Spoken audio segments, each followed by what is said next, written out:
지난 시간이요 다시 이어나가겠습니다. 구스가 니무르스를 낳았으니 그는 세상에 처음 영걸이라. 그가 여호와 앞에서 특이한 사냥꾼이 되었으므로 속담에 이르기를 아무는 여호와 앞에 니무르과 같은 특이한 사냥꾼이라 하더라. 창세기 10장 8절 말씀, 역대상 1장 10절 말씀. 이 말씀은 매우 중요한 것입니다. 그러나 우리 한글 개혁성경은 이 구절의 진정한 의미를 잘 전달해 주지 못하고 있습니다. 이 구절의 정확한 뜻을 찾기 위해서는 몇 가지 주목해야 할 단어들이 있습니다. 첫째, 영걸이라는 단어입니다.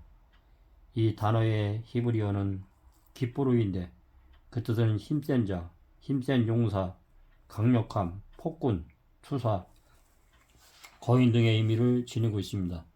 그래야 이 말씀은 성경에 다양하게 번역되어 사용되고 있는데 창세기 6장 4절에서는 용사로, 시편 52장 1절에는 강포한 자로, 또한 시편 120편 4절에는 장사로, 그리고 에레미야 9장 23절에는 용사로 번역되어 있습니다. 이 단어가 창세기 10장 8절에 영걸이라고 번역되었는데 그러나 이 구절의 전후 문맥과 역사적인 증거 등을 고려해 본다면 여기서는 폭군이라는 말로 번역하는 것이 본문의 뜻을 가장 정확히 전달하는 표현일 것입니다. 다음은 니무릿이라는 그의 이름이 뜻입니다. 이 이름은 히브리어로 마라드에서 온 말로 반역하다, 개혁하다 또는 그가 반역하였다라는 의미를 지니고 있습니다. 니무롯이 하나님께 대한 인간의 반역된 행동의 주동자임을 나타내주고 있는 것입니다. 마지막으로 요 앞에서는 특이한 사냥꾼이라는 말 가운데 앞에서라는 말은 히브리어로 파님이라는 단어인데 이 말은 때때로 대적하여 라는 의미로도 사용되는 말입니다. 그러므로 이 문장의 원문의 뜻을 쫓아 더욱 정확하게 번역하면 아래와 같습니다. 구스는 또 니무롯 배역자를 낳았으니 그는 세상에서 최초의 폭군이라. 그가 여호와를 대적하는 특이한 사냥꾼이 되었으므로 속담에 이르기를 아무는 여호와를 대적하는 특이한 사냥꾼이로다 하더라. 현대인의 성경 원문의 뜻에 가깝게 번역되어서 이 구절이 의도하는 바를 잘 전달해주고 있습니다. 구스는 또 니무롯이라는 아들을 낳았는데 그는 세상에서 최초의 정복자였다. 그는 여호와를 무시하는 힘센 사냥꾼이었으므로 니무롯처럼 여호와를 무시하는 힘센 사냥꾼이라는 유행어까지 생기게 되었다. 함에 있어서 반란의 정신이 그의 3대손 니무롯에게 유전되어 함이 가게 마침내 하나님을 직접 대적하는 더 악한 후손이 출세한 것입니다. 힘의 가게에 저주가 흘렀습니다. 니무롯은 힘이 세워 특출한 사냥꾼이 되었으므로 그는 땅에 번성한 들짐승의 위협으로부터 사람들의 안전을 보호함으로써 당지 사이에서 사람들로부터 갈채와 환영을 받는 유명한 인물이 되어 있었습니다. 이와 같은 니무롯의 선동에 사람들은 쉽게 호응하였습니다. 그는 인류가 하나로 뭉쳐야 다시는 홍수와 같은 전 인류를 위협하는 대재앙을 효과적으로 면할 수 있을 것이라고 사람들을 설득했습니다. 그리하여 서부의 신할 평원에 집결한 그들은 니무롯의 지휘와 명령에 의해 서로 분신을 면하고 그곳에 영주하기를 목적으로 땅 사방에 어디에서도 볼 수 있는 높은 탑을 건설하기 시작했습니다. 니무롯은 인류를 하나로 직결시키고 인류 분산을 막기 위한 수단으로 탑을 하늘 높이 쌓아 올려서 그 탑이 멀리 보일 수 있는 한계에서 거주하다고 미혹하였던 것입니다. 창세기 11장 4절.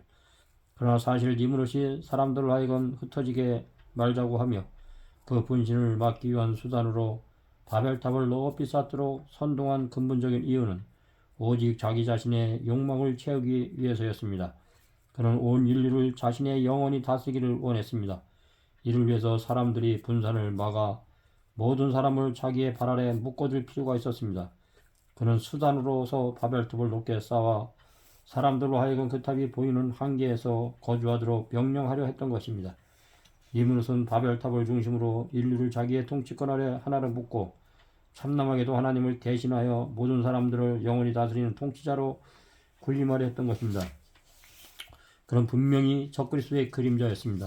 그런데 이 대적자를 따라서 샘으로부터 욕당과 함께 선민의 거룩한 계승을 아벨의 혈통 벨렉이 형제 욕단을 버리고 서부 바벨론으로 갔던 것입니다. 나를 버리고 가시는 님, 바로 이때 욕단이 가게는 누구보다 큰 이산의 아픔을 겪어야 했습니다. 모든 홍수 생존자들이 심지어 벨렉의 가게까지 서부 바벨론을 향해 떠나기로 결정했고, 이제 온전히 한 분이신 하나님만 섬기고자 그들과 분리되어 먼 동방으로 이동하려는 무리는 홀로 욕단의 가게 뿐이었기 때문입니다. 그러한 때도 인류는 아직 하나의 언어를 사용하는 한 가족이었습니다. 그리하여 욕단 족속은 수많은 친족 형제 동무들과 헤어져야 하는 아주 큰 이별의 아픔을 겪을 수밖에 없었습니다. 집안이 달랐기에 기약 없이 헤어져야 했던 형과 아우, 그리고 연인들의 울부짖는 소리가 땅과 하늘에 진동했습니다. 그들은 이렇게 큰 이별의 슬픔을 안고서 아리랑 고개를 넘어갔던 것입니다. 아리랑 아리랑 아라리요, 아리랑 고개를 넘어간다.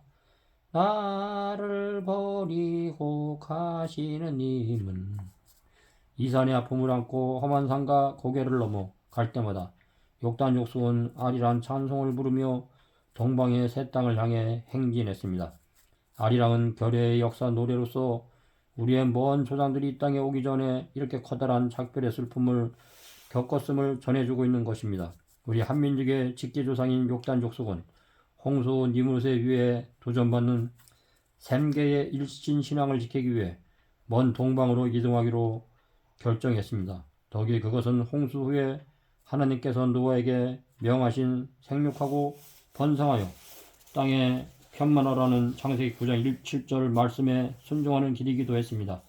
이별의 아픔을 가슴에 간직한 채 험한 산과 고개를 넘어 먼 동방으로 가는 길은 실로 수고로운 것이었습니다. 땅에 번성한 야생동물들과 싸워야 했고 한겨울의 혹독한 추위를 견디어야 했습니다. 실로 그것은 고난과 싸우며 인내와 끊기로 전진하는 대장정이었습니다. 그렇게 아리랑 고개를 넘어가던 우리 조상들의 가슴에 한 가지 커다란 근심이 있었습니다. 그것은 나를 버리고 가시는 니무를 쫓아서 서부 바벨론으로 떠나는 배역자들 때문이었습니다. 따라서 그것은 세상 근심의 차원이 다른 거룩한 근심이었습니다. 고린도후서 7장 10절. 아리랑의 2절은 바로 그것을 노래한 것입니다. 정천 하루에 잔별도 많고 우리 가슴엔 수심도 많다. 우리 조상은 셈의 자손이기 때문에 산정에서의 제사를 버릴 수 없었습니다. 그래서 육축을 끌고 산을 넘어 동방으로 이동해 왔는데, 이러한 유목민들은 들판이나 산기슭에서 밤을 많이 지새웁니다. 낮에는 별이 보이지 않지만 밤에는 하늘에 별이 빛납니다. 그래서 정천 하늘에 잔별도 많다고 노래합니다. 그 밤하늘의 수많은 별들만큼이나 그들의 가슴엔 하나님을 버린 자들로 인해 수치심도 많았던 것입니다. 이와 같은 역사의 사연을 간직한 아리랑 찬송은 욕단 족속이 중앙아시아의 시베리아를 거치면서 이곳 동방에 오기까지 끊임없이 불리어졌습니다. 그리고 우리 결의의 삶 가운데 계속 이어지고 있습니다. 10년도 못 가서 발병난다는 것은 발병이 나서라도 다 떠나가지 못하고 나의 품으로 뒤돌아오라는 회기 원망의 연정을 노래한 것입니다. 종 니무롯을 따라 서부 바벨론을 향해 떠나는 자들에게 배역의 길에서 돌이켜 하나님 앞으로 뒤돌아오라는 천손민족 욕단 가게의 간절한 기원이며 호소였던 것입니다. 바로 이것이 나를 버리고 가시는 님은 10리도 못 가서 발병난다는 가사의 역사적 의미입니다. 이렇게 대홍수 후 한 분이신 하나님만 온전히 섬기고자 니무롯과 분리되어 먼 동방으로 천동한 무리는 오직 한국인의 직계조상 욕단의 가게뿐이었습니다. 욕단 족속을 제외한 모두 홍수 생존자들이 심지어 벨렉 족속까지 니무롯의 추종자가 되어 서부 바벨론으로 떠났기 때문입니다. 그러므로 욕단의 가게는 분명히 그 암울한 시대의 남은 자였습니다. 이 얼마나 귀한 거룩한 백성입니까? 그래서 하나님이 욕단계의 선민을 감춰두신 것입니다. 너무 귀한 백성이기에 나중에 중요한 때에 쓰이기 위해서입니다. 우리는 무엇을 감춰두는가? 보물만 감춰둔다. 그리고 그것은 꼭꼭 숨겨두었다가 가장 중요한 때에 꺼내어 쓴다. 셈 속의 정통성은 그때 에벨의 둘째 아들 욕단과 가게가 단독 승계했습니다.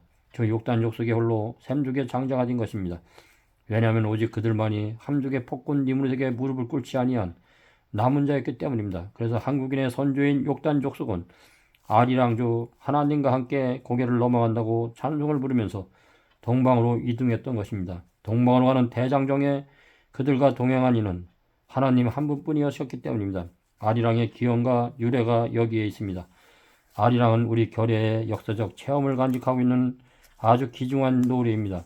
그것은 한 애적 역사의 여명기에 한민족의 선조들이 매사에서 스바를 향해 긴 여행을 시작할 때부터 부르기 시작한 결의의 역사의 노래이며 또한 현존하는 인류 최고의 찬송가인 것입니다. 우리 배달민족의 선조들이 서쪽에서부터 아시아 동쪽의 이 먼 땅으로부터 오기까지 얼마나 많은 산과 언덕과 고개를 넘었겠습니까? 한국인의 직계인 선조인 욕단 족속은 그 숱한 고개들을 넘어갈 때마다 아리랑 고개를 넘어간다, 즉 하나님과 함께 고개를 넘어간다는 찬송하면서 샘족의 종가답게 믿음으로 전진했던 것입니다. 실로 아리랑은 우리의 정체성을 한마디로 규명해주는 선민 한민족의 키워드입니다. 우리는 누구인가? 우리는 아리랑 민족입니다. 즉 우리 한민족은 처음부터 아리랑 정신, 곧 하나님 중심 사상, 신본주의 정신을 가지고 창조주 하나님을 섬긴 거룩한 하나님의 백성이라는 것입니다. 바벨 분산, 아리랑 찬송을 부르며 욕단 족속이 동방의 산악지대를 넘어 스바를 향해 이동하고 있을 때 마침내 서부 시날 평지에 바벨탑 사건이 터지고 말았습니다. 니무롯의 지도력 아래 시날 평원에 도달한 그들은 서로의 분산을 막고 인류의 힘을 결집시킬 수단으로 땅 사방에 어디에서도 보일 수 있는 바벨탑을 하늘 높이 쌓다가 하나님의 심판을 초래했습니다. 하나님은 홍수 위에 생육하고 번성하여 땅에 충만하라. 창세기 9장 1절 고명하셨습니다. 그러나 신할 평원에 모인 그들은 서로의 흩어짐을 면하고 인류의 힘을 결집시켜 자신의 지혜와 능력으로 유토피아를 건설하라고 했습니다. 바벨탑 건설은 인간이 하나님으로부터 독립, 곧 인류 자결을 권을 선포하는 사건인 것입니다. 그들은 서로 말하되 자 벽돌을 만들고 견고히 굽자 하고 이에 벽돌로 돌을 대신하여 역정으로 진흙을 대신하고 또 말하되 자 성과 대를 쌓아 내 대 꼭대기를 하늘에 닿게 하여 우리의 이름을 내고 온 지면에 흩어짐을 면하게. 창세기 11장 3절로 4절. 천연의 물질인 돌과 진흙을 대신하여 자신들이 만든 벽돌과 역정을 사용하는 것은 인간이 자신의 지혜와 능력에 의지하는 것을 상징합니다. 그리고 그 탑의 꼭대기를 하늘에 닿게 하겠다는 것은 하나님을 배제한 인간의 힘으로 인본주의 낙원을 건설하겠다는 의지의 표현인 것입니다. 또한 그들은 하나님의 이름을 높이고 찬양한 대신에 우리 이름을 내고 온 주변의 흩어짐을 면하자고 말하고 있습니다. 이 얼마나 참얼한 행동입니까? 그들의 행동은 번성하여 땅에 충만하라고 명하신 하나님의 뜻을 정면으로 거역하는 행위일 뿐 아니라 인간을 하나님 자리에 세우는 아주 참남한 일이었습니다. 하나님께서 그들의 사악하고 헛된 일들을 중단시키고자 언어를 혼잡케 하셨습니다. 하나의 언어를 사용하며 바벨탑을 쌓던 그들은 갑자기 서로 간의 말을 이해할 수 없게 되었습니다. 일꾼들은 의사소통이 불가능해진 것입니다. 이로 인해 모든 작업이 정지되었으며 사람들은 서로 이해할 수 있는 사람들끼리 모여 바벨탑을 떠나 비로소 사방으로 흩어졌습니다. 창세기 11장 7절 9절. 이는 하나님을 대적하는 폭군 니무롯과 그를 추종하는 인간들의 교만과 반역에 대한 하나님의 심판이었습니다. 이때 언어의 혼란으로 말미암아 유럽과 아프리카야와 바벨론과 근접한 지역으로 대이주가 있게 되었습니다.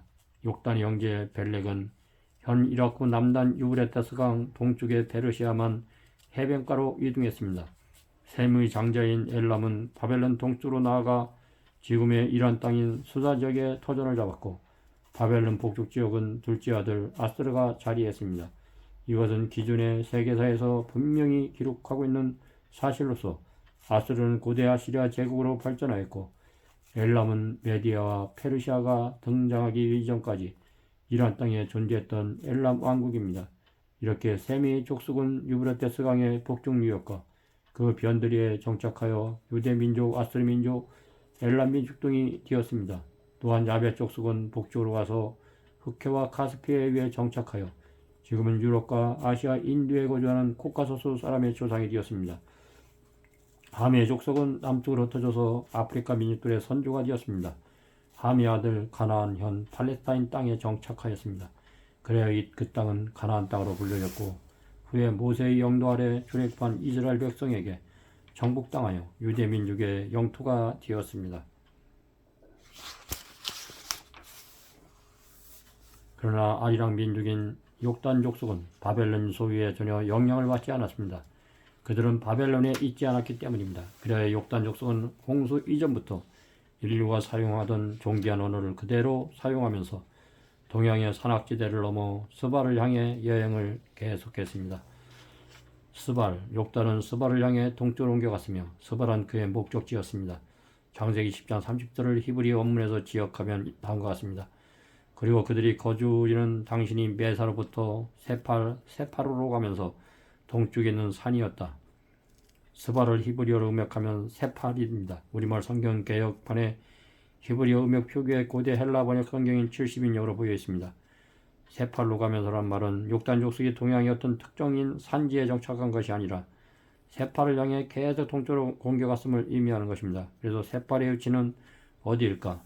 어디가 욕단의 치유로 도달할 세팔인가? 먼저 기약할 사실은 세팔은 결코 당시에 존재하거나 알려진 도시와 장소의 이름이 될 수 없다는 것입니다. 모든 것이 홍수로 인해 지어졌기 때문입니다. 욕단이 천동하기까지 동양에는 아직 누구도 살고 있지 않았습니다. 따라서 창세기 10장 30절에 언급된 세팔은 현실적인 지명이 아닙니다. 그것은 예시적인 지명입니다. 따라서 세팔에 해당할 수 있는 지명의 위치를 동방에서 찾아야 합니다. 예시적 지명 세팔은 어디일까? 일단 그곳은 아시아 동쪽의 어느 곳에선가 추적되어야 합니다. 왜냐하면 욕단은 동방의 산악지대 파미르고원 천천산맥, 알타이 산맥을 넘어 동쪽으로 이동하고 있었기 때문입니다. 그것은 과연 어디를 뜻할까? 시베리아이다. 알타이 산맥을 넘어 동쪽을 좀 더 이동하여 시베리아 벌판이 펼쳐집니다. 시베리아는 고조선의 창건 무대인 만주 대륙의 연장긴 땅으로 우리 한민족의 역사의 고향입니다.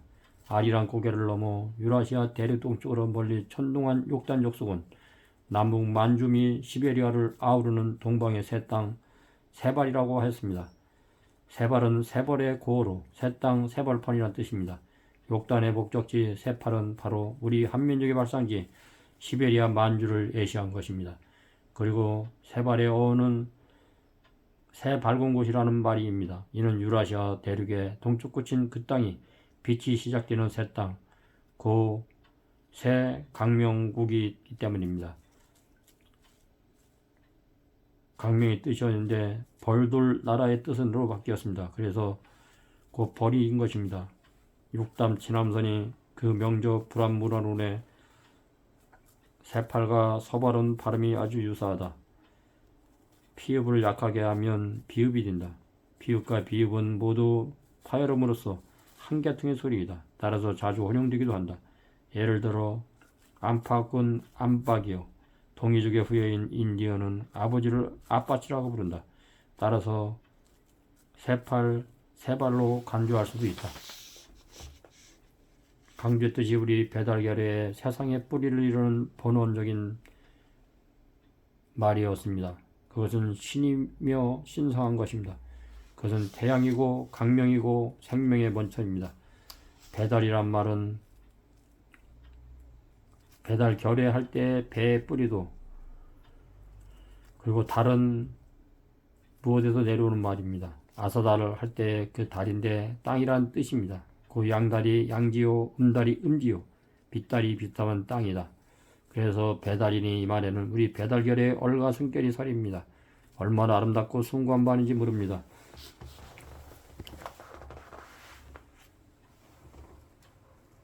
순수한 우리말로 된 한국의 지명에는 끝나는 땅 이름이 상당히 많습니다. 욕단의 목적지 세팔은 세발인데 빛이 시작되는 새 땅, 강명의 본원지를 이루는 말입니다. 그러니까 욕단은 아리랑 고개를 넘어 빛이 시작되는 동방의 새 땅, 그 시베리아로부터 남만주에 이르는 극동아시아까지 아주 멀리 천동했던 것입니다.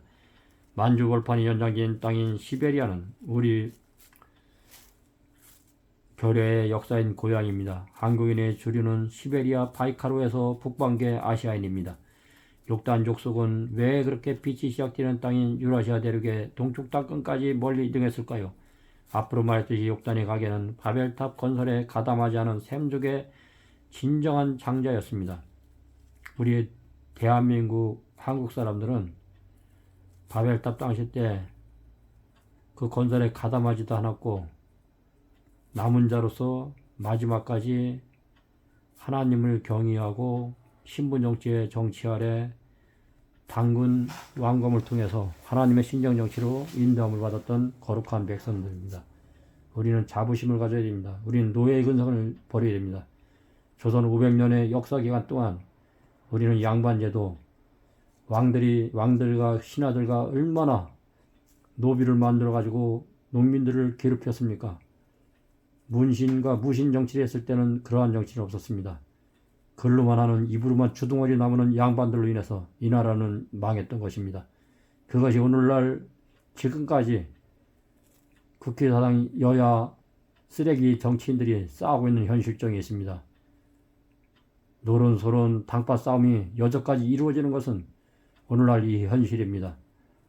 무신이 잡았을 때는 이런 정치가 아니었습니다. 잘못된 정치는 바꿔버려야 됩니다. 위험했던 아무런 시대의 아리랑 정신, 하나님의 중심사상, 신분주의 정신을 끝까지 지켰던 단 하나의 천선민족이었습니다.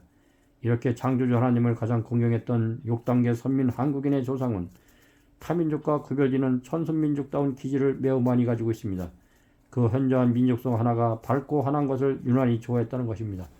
그 이유는 무엇일까요? 그들은 섬기는 하나님이 밝고 환한 천국에서 빛 가운데 계시는 빛의 근원이신 하나님이시기 때문입니다. 그래야 욕단 족속은 천선민족인 자기들의 삶의 터전으로 빛이 시작되는 땅 세팔의 목적지로 삼았던 것입니다. 그들은 그 밝고 환한 동방의 새 땅을 찾아가서 신시적 하나님의 나라 천국을 건설하고자 했습니다. 욕단 족속이 아리랑 고개를 넘어 강명의 본원지를 찾아 유라시아 대륙과 동쪽 땅 그 세벌까지 멀리 천둥했던 이유가 바로 거기에 있었습니다. 빛이 근원이신 하나님을 공경하던 천선민족 에벨의 혈통 욕단의 가게는 강명의 본원지인 세발의 땅을 찾아 아침에 뜨는 해를 따라 아리랑 하나님께 함께 고개를 파미르고 온 천산남의 알타이 산맥을 넘어 쉼없이 동쪽으로 이동하였습니다. 알타이 고개를 넘어 동쪽으로 좀 더 가면 바이카로스가 나옵니다. 이 바이카로는 우리 민족을 포함한 유라시아 대륙의 역사를 주도한 유목민족들을 낳고 길러온 태반입니다. 바이카로소 북쪽으로 시베리아 태평원이 펼쳐지고 호수 동남쪽에는 만주와 볼번이 한반도와 어깨동무를 하고 있습니다. 호수 북쪽은 북단구 북간이기 때문에 별로 약하고 빛도 강하지 못합니다. 그곳은 강명의 본원지가 아니었습니다. 그래서 욕단 족속은 아침에 뜨는 해를 쫓아서 호수 동남쪽으로 이동을 계속했습니다. 그리고 마침내 아시아 동력에 뜨는 밝은 땅, 가장 밝은 산인 한박산에 직결하였습니다. 백두산이 가장 밝고 밝은 태백은 땅이요 터이니 고 박달 배달입니다. 즉 강명의 본원지인 발개 땅입니다. 욕단 족속은 이 발개 땅에서 한발산을 발성지와 중심도로 삼아 한발산과 그 변두리에 정착했습니다. 왜냐하면 그곳이 동방에서 가장 빛나고 별박은 땅인데다가 아시아 동쪽에서 가장 높은 백두산은 셈의 우선인 그들의 산정제사를 드릴 수 있는 최적의 장소였기 때문이다. 바로 이와 같이 역사적 사실이 단군신화에 나오는 태백산 전송광님이 모티브가 된 것입니다. 그러니까 우리 배달결의 성경상의 시주는 바로 하나님의 사람 욕단입니다. 한박산의 배달은 빛밟고 별발과 사람이 먹는 풀나무 과일 새 짐승이 자연이 많아서 아득한 애적에 그곳이 사람 살기가 가장 좋은 땅이며 터였기 때문에 우리 조상들은 이 배달을 낙원으로서 하나님의 점지하신 땅이라고 믿었습니다. 하나님의 사람 욕단은 바로 이 백두산과 그 변두리를 근거지로 밝은 나라를 세웠습니다. 이 한밝은 가장 밝은 배달의 욕단이 세운 나라는 가장 하나인 나라인 까닭에 이것을 그들은 하늘나라, 한나라, 신의 나라라고 하였습니다. 참으로 베달라는 신시 곧 신의 조성이었으며 다음과 같은 사실들이 그것을 입증합니다. 우선 천국은 밝고 하나다. 계시록 22장 21장 22절 22장 5절 해, 선이신 하나님이 계신 곳이기 때문이다. 시편 84장 11절 베달라 나라도 밝고 하나다. 해가 뜨는 곳이기 때문이다. 또한 천국에서 가장 높은 곳은 주님의 보좌인데 수정처럼 맑은 생명수가 그곳에서 흘러나와 강이 되어 흐른다.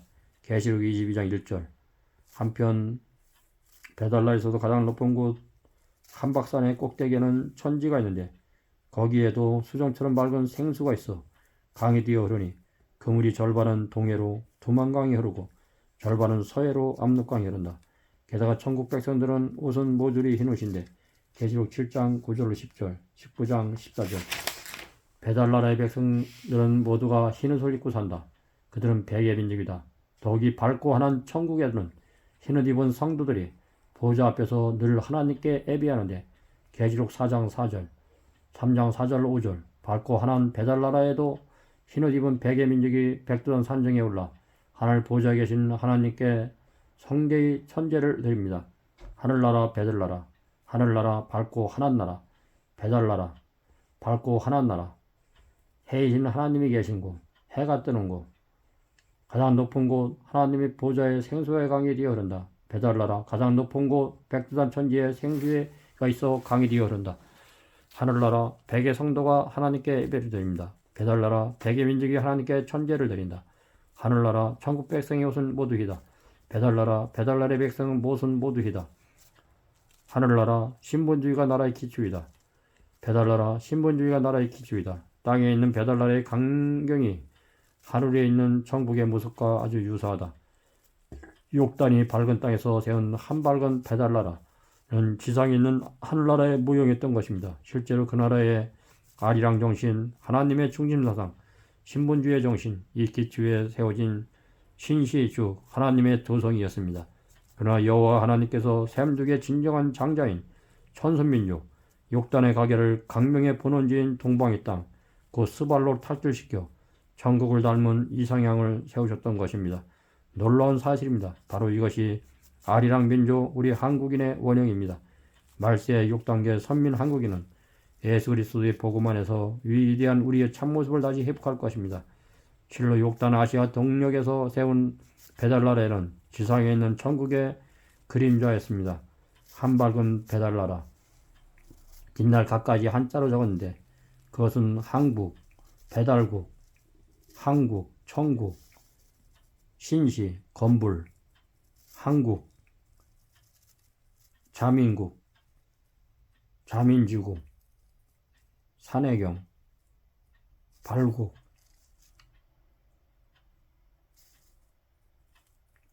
그리고 한밝은 배달의 사람들, 천손족, 배달족, 단민, 한족, 한민, 한백성, 백민,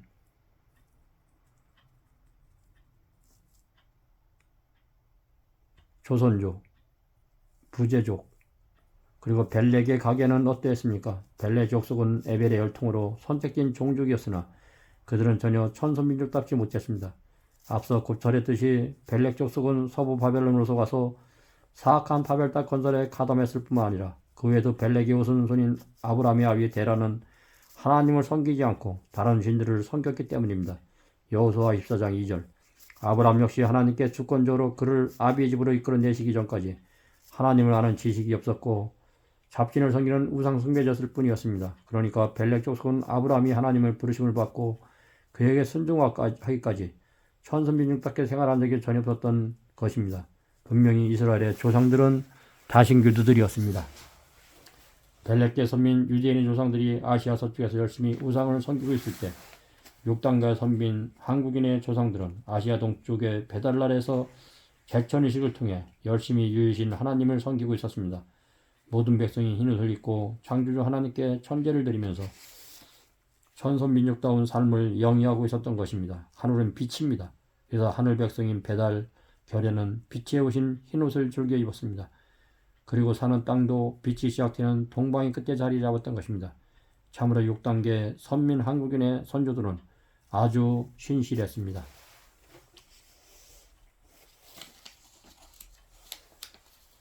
지금까지 유튜브를 시청해 주셔서 감사합니다. 우리는 하나님의 선택된 천순민족입니다. 벨렐게의 셈족의 장자는 바벨탑 성기는데 숭상했고, 아브라함의 아버지 데라도 우상 숭배자였고, 다신교를 신청했던 이스라엘 백성들이었습니다. 그러나 동방계 욕단의 후손들은 천제를 드리고 하나님을 경외했던 거룩한 백성이었고, 바벨탑에 전혀 관여하지 않았던 위대한 백성입니다. 이런 위대한 백성들이 지금 노예 근소로 살아가고 있습니다. 우리는 왕같은 제사장이요 택하신 족속이요 거룩한 한 시민입니다. 우리는 하나님의 백성답게 믿음을 가지고 살고 자부심을 가져야 됩니다. 이 나라에서 공산주의를 몰아버려야 됩니다. 사회주의 국가를 만들려고 하는 주사파, 정교조, 민노총, 그의 많은 거기에 흡수된 많은 개딸들, 그들을 위해서 우리가 무엇을 할 수가 있습니까? 우리는 이 나라 이 국가가 64개의 경제도원과 16개의 외국의 유엔 참전으로 6.25 전쟁을 면했고 자유수구를 했던 이승만 대통령의 업적과 박정희 대통령의 경제와 멸공의 정신으로 국가를 세웠던 그 정신을 다시 한번 이어나가야 되겠습니다. 우리는 위대한 배달 민족입니다. 우리는 각자가 믿음을 가지고 이 주사파의 세력에 있는 나라를 전복하고 공산화하는 중국 땅에 건설시키려는 김정은을 통일 왕국의 왕국을 세우는 주사파들과 정교조, 민노총 그 쓰레기들을 이 땅에서 몰아내야 됩니다. 우리는 예수님 안에서 준비된 거룩한 백성입니다. 하루 한 점 부끄러움 없이 사는 백성입니다. 자기가 생명을 앗아갈 망정 자유를 뺏겨서는 안 됩니다. 여러분들 각자 하나님을 경외하십시오. 하나님을 위해서 기도하십시오. 선민의 백성답게 사십시오. 노예의 근으로 살지 마시고 남을 위해서 남에게 대접받는 대로 너희가 남을 대접하는 그런 숭고한 정신으로 하나님께서 이 땅에서 사랑을 심어줬던 그 사랑을 실천하며 사는 거룩한 백성이 되었으면 감사하겠습니다. 지금까지 시청해 주셔서 감사합니다. 다음 시간에 계속 이어나가겠습니다. 감사합니다.